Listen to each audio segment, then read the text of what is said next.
সুপ্রিয় দর্শক, বান্দরবনে কখনো গিয়েছেন? খাগড়াছড়ির সাজেকে বেড়াতে গিয়েছেন কখনো?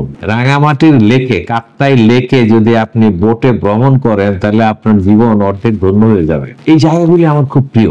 আমি সেই 1991 সালে প্রথম পাহাড়ে গিয়েছিলাম এবং এতই মুগ্ধ হয়েছিলাম যে সুযোগ পেলে বহুবার গেছি। বিশেষ করে আমার পছন্দের জায়গা বান্দরবন।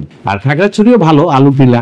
সাজেকে আমি যেতে পারি নাই, সাজেকে যেতে পারি নাই মানে সময় হয়ে ওঠে নাই। সাজেক যখন এটা পর্যটন স্পট হলো তখন দেখা গেল যে আমার বিভিন্ন কারণে যাওয়া হয় না, কিন্তু প্রচন্ড আগ্রহ ছিল। বড় বোন গেছে, আমি যেতে পারি না সাথে। তো একটা প্রশ্ন মনে যাচ্ছে, সেই প্রশ্নটা দিয়ে আজকে হার্ট টক বাংলা চ্যানেলের মাথায় কত প্রশ্ন আসে অনুষ্ঠানটা শুরু করি। সেটা হলো কি, এই জায়গাগুলিতে কি আমরা বেড়াতে যেতে পারবো? আর সম্ভব হবে নাকি পরিস্থিতিটাকে এমন জায়গায় নিয়ে যাওয়া হচ্ছে যে ওই অঞ্চলটা হয়তো থাকবে, বাংলাদেশের মধ্যে থাকবে, ঝঞ্ঝা বিক্ষুব্ধ, মারামারি, কাটাকাটি, গোলাগুলি, এগুলির মধ্যে দিয়ে চলতে থাকবে। মানুষ আর ওইখানে বেড়াইতে যাওয়ার সাহস করবে না। কিন্তু সত্যি বলছি দর্শক, অপূর্ব সুন্দর জায়গা। মানে আমি আমার এক বন্ধু ধ্রুবের শিল্পী, তাকে একদিন বান্দরবনে নিয়ে গিয়েছিলাম। তারপরে প্রায় শুনতাম কোথায় গেছে, বান্দরবন। মানে এমনই প্রেমের মধ্যে পড়ে গেল। আসলে তো পাহাড়ের একটা মায়া আছে, একটা আকর্ষণ আছে। সেই আকর্ষণকে নষ্ট করছে কারা? এখানে ষড়যন্ত্রকারী কারা? কারা এখানে গন্ডগোল পাকাইতে চায়? আমরা যে বিভিন্ন বিষয় নিয়ে কথা বলি, সেগুলির ভিতরে দর্শক আপনারা কি জানেন, এই যে সাম্প্রতিক কালে খাগড়াছড়িতে এই ঘটনাগুলি ঘটলো, একটা মেয়েকে, একটা মারমা মেয়েকে, কিশোরী বাচ্চা মেয়ে বলা যায়, ক্লাস 8-এ পড়া একটা মেয়ে, সেই মেয়েকে তার বিরুদ্ধে অভিযোগ উঠলো ধর্ষণের। তো আমি একটা পরিসংখ্যান দিই, সেটা হচ্ছে যে গত 1 বছরে খাগড়াছড়িতে 35টি ধর্ষণের অভিযোগ এসেছে। তার মধ্যে 28টা হচ্ছে বাঙালিদের মধ্যে, নিজেদের মধ্যে, 4টা হচ্ছে পাহাড়িদের বিরুদ্ধে, পাহাড়িদের অভিযোগ, আর 4টা হচ্ছে বাঙালিদের বিরুদ্ধে, পাহাড়িদের অভিযোগ। এবং এটা জানাইছেন কে? তথ্যটা জানাইছেন হলো খাগড়াছড়ি জেলার পুলিশ সুপার মোহাম্মদ আরিফিন জুয়েল। এখন এই 1 বছরে এতগুলি ধর্ষণের ঘটনা ঘটলো, কোনো কিছু নিয়ে তো এরকম বিশাল একটা পরিস্থিতি তৈরি হলো না। এখানে কেন তৈরি হলো? ওই মারমা মেয়েটাকে নিয়ে এটা কেন তৈরি হলো? তারপরে দেখেন একটা জিনিস হলো কি, ওই মেয়েটাকে পরীক্ষা নিরীক্ষা করে কিছুই পাওয়া গেল না, আমরা সেটা জানিয়েছি। এখন যেটা জানা যাচ্ছে, পরবর্তী তদন্তে যেটা জানা যাচ্ছে, সাংবাদিকরাও গিয়েছেন, সংবাদ মাধ্যম সেখানে গিয়েছে, বড় বড় বিবিসি গেছে, অন্যান্য বাংলাদেশ দেশি সংবাদ মাধ্যমও সেখানে গিয়েছেন। দেখা গেল কি, মেয়েটাকে ক্ষেতের থেকে উদ্ধার করে নিয়ে আইসা ওই যে হাসপাতালে নিয়ে যাওয়ার আগে তাকে গোসল করানো হয়েছে, এটা বলা হচ্ছে। এটা তার বাবাও বলতেছে, অন্যরাও বলতেছে গোসল করানো হয়েছে। তো গোসল করানো হয়েছে, তো গোসল করায় নিয়ে গেলে সেখানে ধর্ষণের আলামত কিভাবে পাওয়া যাবে? এখন তো মানে মানে এই যে ব্যাপারটা, এইটার জন্য কি মনে করেন যে বাঙালিরা দায়ী কিনা এটা বোঝা যায় না। তারপরে এই যে স্বনির্ভর বাজারে, পরদিন খাগড়াছড়িতে গুইমারায় রামিসু বাজারে 3 জন বার্মা ছেলে নিহত হইল। এখন এটার ভিতরে জেএসএস, জনসংহতি সমিতি, যেটা মানবেন্দ্র নারায়ণ লারমা, সন্তু লারমার যে সংগঠন, তারা বলতেছে এই ঘটনার পিছনে ইউপিডিএফ এর উস্কানিয়া, এটা কিন্তু জেএসএস বলতেছে। তো এখন ব্যাপারটা হচ্ছে কি, এখন বিষয়টা হচ্ছে কি যে আপনার এই বিষয়গুলি আরো জটিল আকার ধারণ করতেছে। এরা বলতেছে, পাহাড়িরা বলতেছে কি যে সেনাবাহিনীর গুলিতে মারা গেছে বা আইন শৃঙ্খলা রক্ষাকারীর গুলিতে এরা মারা গেছে। পুলিশ বলতেছে যে আমরা গুলি করিনি, আমরা সাউন্ড গ্রেনেড ব্যবহার করছি, এবং এটা নিয়ে তদন্ত হইলে জানা যাবে। আবার ওইখানে কিন্তু পাহাড়িদের মধ্যে একটা অংশই বলতেছে ওই যে বাজারটার মধ্যে সংঘর্ষের ঘটনাটা, এটা তো ডেলিবারেটলি তৈরি করা হয়েছে সিচুয়েশনটা। সেখানে কিন্তু পাহাড়ের উপরে, পিছনে পাহাড়ের উপর থেকে গুলি করা হয়েছে, এবং এটা কিন্তু পাহাড়িদেরও অনেকেও এই বক্তব্য দিয়েছেন। বাঙালিরা তো বিষয়টা জানেই। আর এই ধর্ষণের ঘটনাকে কেন্দ্র করে কি হয়েছে, 3 জনের বিরুদ্ধে অভিযোগ করা হয়েছে। পুলিশ এখন বলতেছে তদন্ত কিন্তু থামে নাই, তদন্ত কিন্তু চলতেছে। মেয়ের যেহেতু কোনো কাউন্টে ধর্ষণের আলামত পাওয়া যায় নাই, সেহেতু তার ডিএনএ নেওয়া হয়েছে, এবং যে অভিযুক্ত যে ছেলেটা চয়নশীল এরও ডিএনএ নেওয়া হয়েছে। এগুলি টেস্ট করা হবে, এগুলি টেস্ট করে এটা কিন্তু ছাড় দেওয়ার কোনো বিষয় আমাদের কর্তৃপক্ষ বলতে পারে, আমাদের দেশের কর্তৃপক্ষ সেটা কিন্তু করে নাই। তো ঘটনা হচ্ছে কোন জায়গায়, সেটা হলো যে ধর্ষণের ঘটনা। এই দেখেন 35টা ধর্ষণের ঘটনা ঘটছে 1 বছরে। অন্য কোনো ঘটনা, ধর্ষণের ঘটনা তো আমরা জানতামই, আমরা তো সংবাদ মাধ্যমে এগুলি আসেও নাই, ওরকম ভাবে বড় কোনো ইস্যু হয়ে যায় নাই।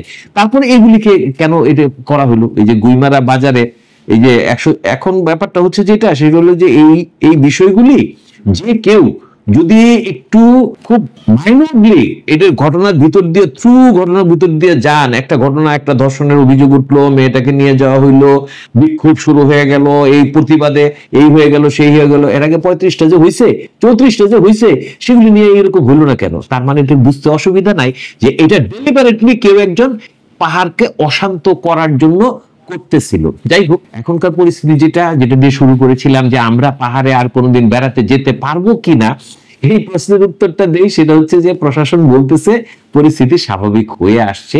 এখন আইন শৃঙ্খলা রক্ষাকারী বাহিনী যেটা বলতেছে সেটা হলো যে 144 ধারা উইথড্র করে নেওয়া হয়েছে, বিক্ষোভের জায়গাটাও মানে আসতেছে না, পাহাড়িরাও হয়েছে। এর মধ্যে আরেকটা ঘটনার মধ্যে উল্লেখ করা প্রয়োজন, আপনারা জানেন যে ইউপিডিএফ এর যে মাস্টার মাইন্ড মাইকেল চাকমাকে গ্রেফতার করা হয়েছে একটা চাঁদাবাজির অভিযোগে, বহু আগে চাঁদাবাজির অভিযোগ 2007 সালে। তো 2007 সালে চাঁদাবাজির অভিযোগে তার বিরুদ্ধে তার মধ্যে 8 বছরের জেলও হয়ে গেছে।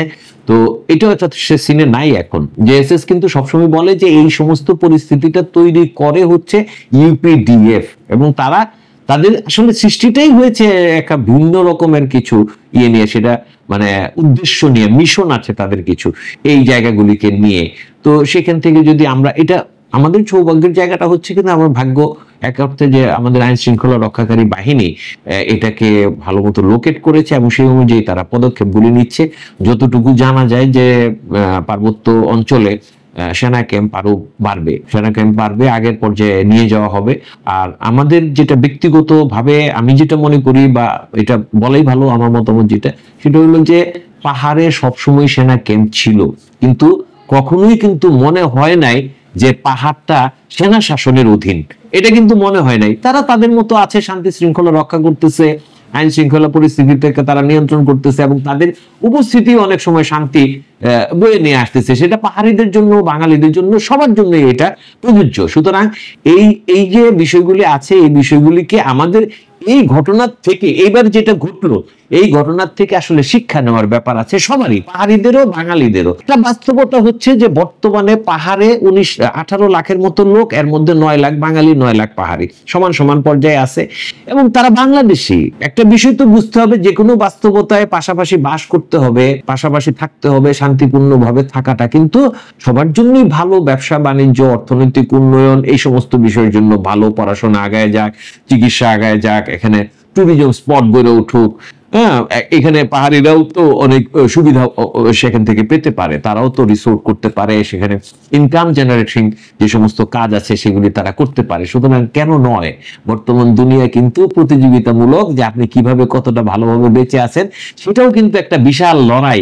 এই লড়াইয়ের ভিতরে আবার যদি এই অস্ত্র গোলাগুলি সন্ত্রাসের লড়াইটা শুরু হয়ে যায়, সেটা কিন্তু আত্মঘাতী হবে সবার জন্যই, সেখানকার পাহাড়ি এবং বাঙালি দুই পক্ষের জন্য। আমরা যেটা চাই, পুরো দেশবাসী যেটা চায়, সেটা হচ্ছে যে এত সুন্দর পাহাড়, খাগড়াছড়ি, সাজেক, বান্দরবন, কাপ্তাই লেক, এত সুন্দর ল্যান্ডস্কেপ, কিন্তু ফ্যান্টাস্টিক একটা জায়গা, আমরা সেখানে আবার আনন্দের সাথে ঘুরতে যেতে চাই। চাই সেখানে শান্তি ফিরে আসুক, চাই পাহাড়িদের জীবনমান উন্নত হোক, তাদের ভূমি নিয়ে যে সমস্যা, সেই সমস্যা কমিশন গঠনের মাধ্যমে সরকার সেটাকে মীমাংসা করুক, সেখানে আঞ্চলিক পরিষদগুলি, জেলা পরিষদগুলি শক্তিশালী হয়ে উঠুক এবং পজিটিভলি তারা কাজ করুক। সেনাবাহিনীর উপস্থিতি এখানে সবার জন্যই আশীর্বাদ হয়েই থাকবে, এটার মধ্যে আসলে অন্যরকম চিন্তার কিছু নাই। সুতরাং ধন্যবাদ সবাইকে, সবাই ভালো থাকবেন, পাহাড়ি বাঙালি মিলেমিশে সুন্দর বাংলাদেশ গড়ে তুলবেন, এই আশা জানিয়ে আজ শেষ করছি। ধন্যবাদ সবাইকে।